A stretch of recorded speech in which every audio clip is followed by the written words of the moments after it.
반갑습니다. 제가 뭐 상태가 안 좋아서 진짜 오랜만에 온 것 같아요. 그리고 지금도 다 안 났지만 너무너무 공유해드리고 싶은 내용이 많아서 참지 못하고 이렇게 왔습니다. 많은 양해를 부탁드릴게요. 여러분, 마스터키는 정말 대단한 책이죠. 네, 제가 너무 대단한 책들이라고 많이 소개를 해드려서 이렇게 안 와닿으실 수 있겠지만 이 책은 정말 예를 들어서 말씀드리자면 뒤쪽에 이렇게 적혀 있어요. 100년 전에, 거의 100년 전에 쓰여진 책인데 50년 동안이나 숨겨져 왔대요. 약간 비밀스러운 책인 거죠. 비밀스러운 책. 그리고 이제 그 시크릿 돌풍이 돌기 전에 그 저자분도 이 책에서 영감을 많이 받으셨대요. 그리고 더 중요한 건 빌 게이츠. 여러분, 빌 게이츠가 이 책을 보고 대학을 포기하고 사업을 시작했다고 합니다. 네. 자, 그래서 좀 사실 쉽진 않아요. 쉽진 않고 깊이가 있는 책입니다.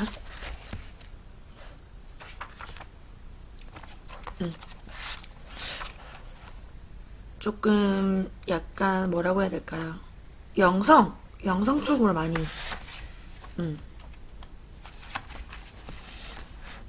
집중된 책이라고 보시면 될 것 같아요.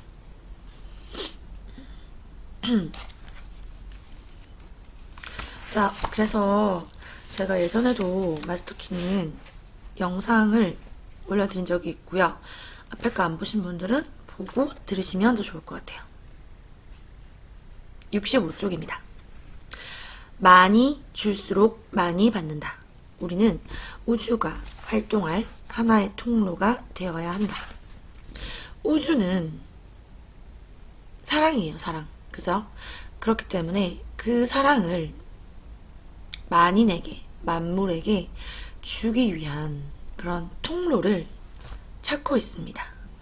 그런데 내가 그 활동 통로가 되어준다면 어떻게 될까요, 여러분? 우주는 끊임없이 자신을 표현할 길, 누군가에게 봉사할 길을 찾고 있대요. 사랑이죠. 네. 가장 왕성하게 활동할 수 있는 통로를 찾고 있다. 그 통로를 통해서 인류에게 가장 큰 도움을 주고 가장 큰 이득을 주려고, 이렇게 한 구절이 끝이 납니다. 네, 여기는 짤막짤막하게 이렇게 숫자 1, 2, 3, 4, 5, 6, 7 이렇게 숫자와 함께 짤막짤막하게 구절들이 올라가 있어요. 그래서 우리는 결국 다 연결돼 있고 결국 모두 하나이기 때문에 남에게 내가 이득이 되도록 베풀고 기부하고 도와주고 남을 먼저 축복하고 그렇게 하는 것이 결국은 나에게 다 돌아오는 거죠. 당신이 자신의 계획, 자신의 목적에 정신이 팔려있는 한 우주는 당신을 통해서 표현할 수 없다. 감각을 고요히 하고 영감을 구하고 내부 정신 활동을 집중하며 자신이 전능한 존재와 하나임을 계속 의식하라. 그러니까 이제 우리가 이렇게 생각하시면 돼요. 부연 설명을 많이 드릴게요. 부연 설명을 제 개인적인 생각이라고 생각하지 마시고 다른 수많은 위대한 선각자 분들이 써주신 책에 있는 가르침과 깊이 있는 깨달음들, 지혜들을 통해서 제가 배운 것을 하나로 그 공통된 진리들을 결국 이 책도 같은 말을 하고 있기 때문에 그렇게 부연 설명을 좀 쉽게 이해되시게 드리고 싶은 겁니다. 그러니까 우리가 마음에 생각이 많고 머릿속에 말이 많으면, 그죠? 고요하지 않으면, 즉 여기서 말하는 것처럼 고요하라고 하죠. 늘 모든 성각자들은 고요하라고 하죠. 고요하지 않으면 우리는 우리 내면에 깊은 참나, 우리 안에 흐르는 신성, 즉 그 위대함, 그죠? 우리 무의식 속의 위대함이죠. 그 마음의 소리를 들을 수가 없는 거예요. 너무 시끄러운 지하철이나 어떤 뭐 대중, 어떤 예를 들어서 뭐 펍이라든지, 그죠? 식당이라든지 어떤 사람들이 많은 곳에서 우리는 집중할 수 없죠. 집중할 수 없고 나의 이야기, 상대 이야기 잘 들리지 않습니다. 그죠? 마찬가지입니다. 내면이 너무 생각이 많고, 그죠? 생각이 많으면 지금 현재 이 순간에 집중할 수 없듯이, 즉 현존할 수 없듯이 고요하지 않으면 우리는 영감, 즉 우주의 목소리를 받을 수가 없는 겁니다. 그래서 명상을 하고 생각을 비우고, 그저 존재하라고 하는 거죠. 그 수많은 위대하신 분들, 천재들, 왜 명상을 즐겨 할까요? 같은 이치라고 보시면 됩니다. 고요한 물은 깊은 범이다. 어디건 힘이 존재하지 않는 곳은 없으니 영적으로 접근할 수 있는 다양한 기회들을 잘 생각해보라. 굳이 뭐 이렇게 해야 되고 저렇게 해야 되고 딱 틀에 박혀 있는 그런 방법들보다는 다양한 기회들을 잘 생각해보래요. 왜냐하면 어디에나 힘이 존재하지 않는 곳은 없다고 합니다.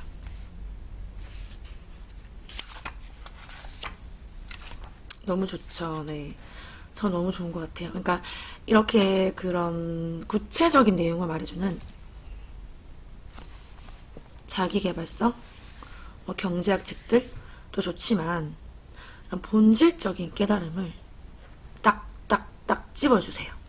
이분도 분명히 영감을 받으셨을 거예요. 찰스 헤넬. 그죠? 찰스 헤넬. 자, 66쪽입니다. 과도한 일, 과도한 놀이, 과도한 신체적 활동은 모두 무감각하고 정체된 마음 상태를 유발하며 그로 인해 의식적인 힘을 외부 세상에 드러내는데 더 중요한 일을 하지 못하게 된다. 그러므로 우리는 자주 고요해져야 한다. 방금 설명드린 것과 같은 내용이죠.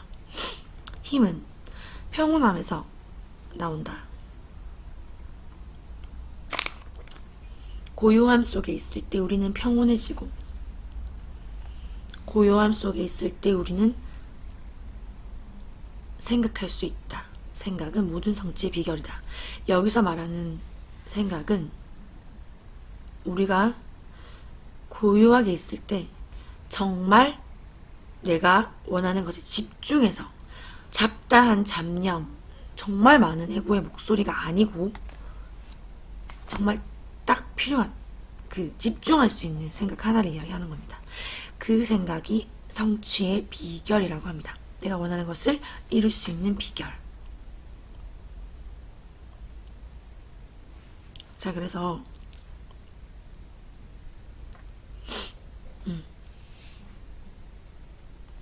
그렇다면 어떻게 내가 그런 집중된 내가 원하는 것에만, 원하지 않는 것을 배제하고 원하는 것에만 집중할 수 있을까? 그 집중할 수 있는 생각을 할 수 있을까라고 생각하잖아요.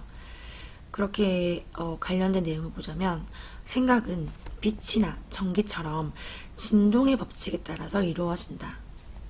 그죠? 여러분들 알고 계시죠?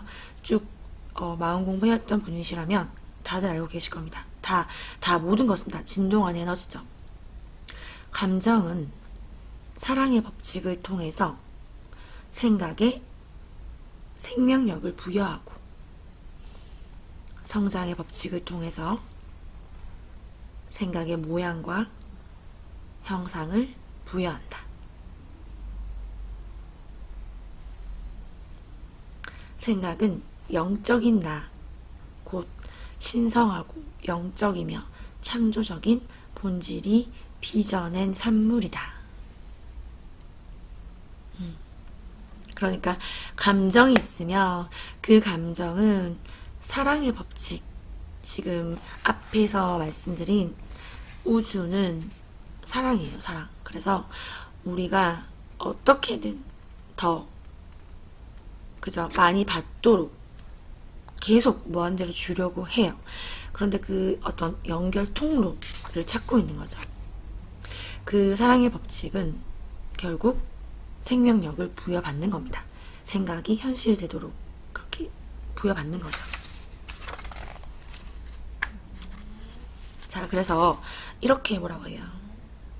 자, 딱 조용한 곳에 혼자서 자리를 잡고 몸을 이완합니다. 긴장을 모두 풀고 마음속에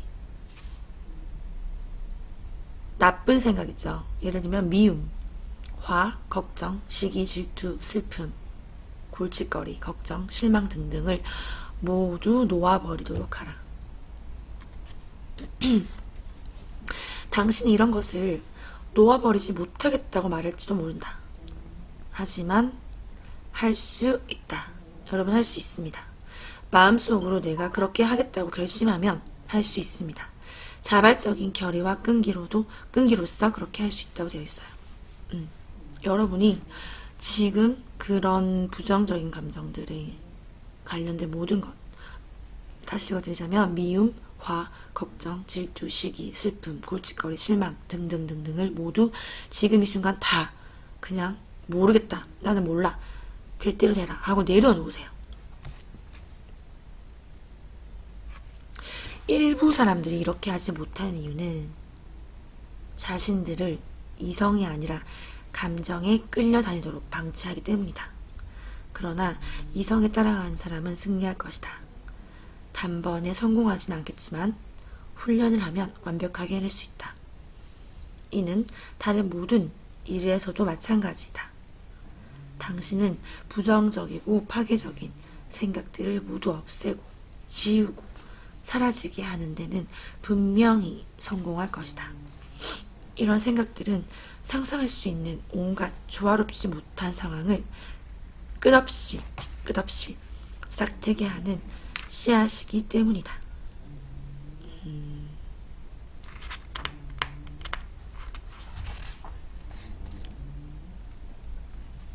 그래서 제일 중요한 거는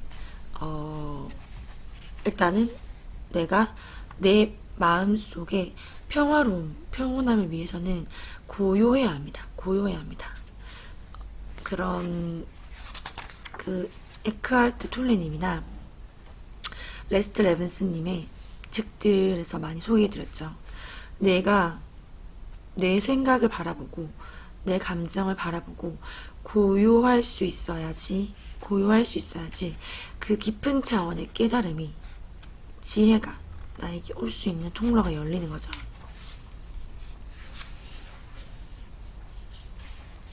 그래서 늘 말씀드리지만 지금 내가 내 마음을 고요하게, 내 생각을 고요하게 잠재워 보겠다. 내가 어떤 생각을 계속 하는지, 어떤 생각이 내 머릿속에서 무의식적으로 피어오르는지를 내가 와처가 돼서 계속해서 지켜보겠다 하고 한번 지켜보세요, 여러분. 몇 초 간격으로 생각이 피어오르는지를 한번 지켜보세요. 그러다 보면은 점점 그 간격이 길어지실 거예요. 그러면서 그 간격이 길어지면서 생각을 줄일 수가 있고 평온함에 도달하실 수가 있겠죠. 물론 그렇게 평소에도 뭐 일시적인 평온함은 다들 경험하실 거예요. 하지만 여기서 우리가 말하는 평온함은 지속적인 겁니다. 지속적인 평온함이죠.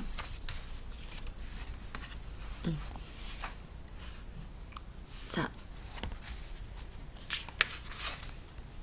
그래서 마지막으로 제가 그 방금 제일 처음 말씀드린 그런 전능함에 대해서 소개해드리고 마치도록 하겠습니다.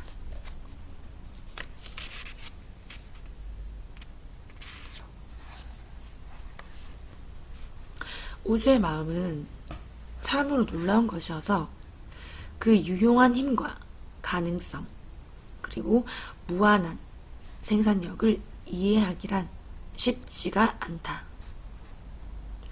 우주의 마음이 절대적 지혜이자 절대적 원료이기도 하다는 것을 알았다. 그렇다면 우주의 마음은 어떻게 다른 형상으로 분화하는 것일까? 어떻게 하면 우리가 바라는 결과를 얻을 수 있을까?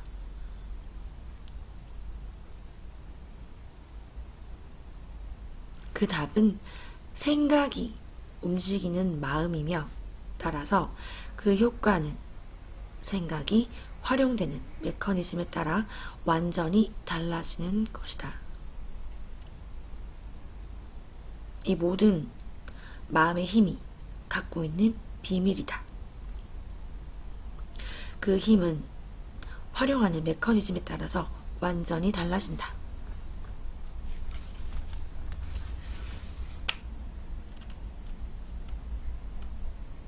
우리는 땅을 경작하는 도구의 메커니즘을 파악하고 자동차의 메커니즘을 이해하려고 노력하지만 대부분 지금까지 존재한 가장 훌륭한 메커니즘, 곧 우리의 두뇌, 뇌에 대해서는 철저히 무지한 채 만족하며 살아간다.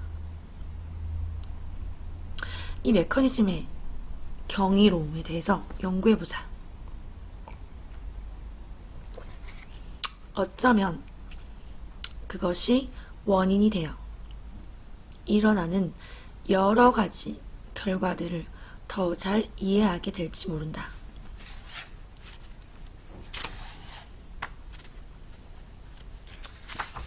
나옵니다. 제가 말씀드린 거. 우리가 살고 움직이고 존재하기 위한 거대한 마음의 세계가 있다. 이 세계는 전지전능하고 어디에나 항상 존재한다. 그것은 우리의 목적과 믿음의 크기에 정비례하여 우리의 목적과 믿음에 정비례한대요. 그죠? 우리 소망에 반응할 것이다. 믿음은 정말 중요한 것 같아요. 나를 믿는 마음.